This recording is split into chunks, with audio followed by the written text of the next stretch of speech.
याचा पहिला चेंडू बॅटची इनर एज घेतोय आणि जातोय लॉंग स्टॉप रिझन कडे. 4 धावा मात्र या चेंडूवरती मिळतील शिवडी मुंबईकर संघाला.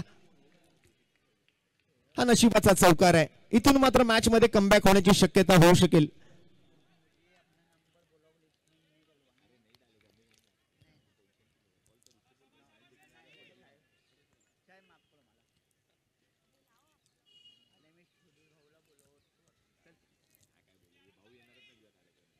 रवींद्र शेठ कोरडे यांच्या 50व्या वाढदिवसाचं औचित्य आहे.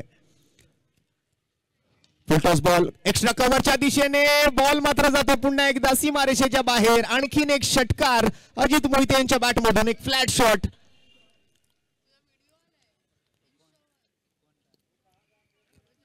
सनीवर मात्र कुठेतरी दबाव बनवण्याचा प्रयत्न. पहिला आलेला चौकार त्याने मात्र कुठेतरी शिवडी मुंबईकर संघाच्या टीमचा आत्मविश्वास वाढवलाय.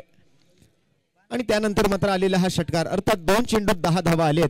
त्यामुळे मॅचचं समीकरण पूर्णपणे बदलतंय. 10 चेंडू आणि 37 धावांची आवश्यकता. धावफलकावरती मात्र धावसंख्या झाली ती 45. या वेळेला इनसाइड आउट अजित मोहितेच्या बॅटमधून बॉल चाललाय सीमारेषेच्या पलीकडे. बॅक टू बॅक हा दुसरा षटकार. आज आमच्या या क्रिकेट स्पर्धेला आणि रवींद्र शेठ कोरडे यांच्या 50व्या वाढदिवसाच्या निमित्तानं आयोजित करण्यात आलेल्या या आयोजनाला सदिच्छा भेट देण्यासाठी आमच्या मंडळाचे, आमच्या आयोजन समितीचे हितचिंतक, आमचे सल्लागार, आमचे स्नेही, आमचे मित्र राणीबाग पॅकरचे सन्माननीय नितीनजी भल्लासाहेब या स्पर्धेला भेट देण्यासाठी ते उपस्थित राहिलेले आहेत. मंडळाच्या वतीनं आम्ही त्यांचंही मनपूर्वक हार्दिक स्वागत करतोय.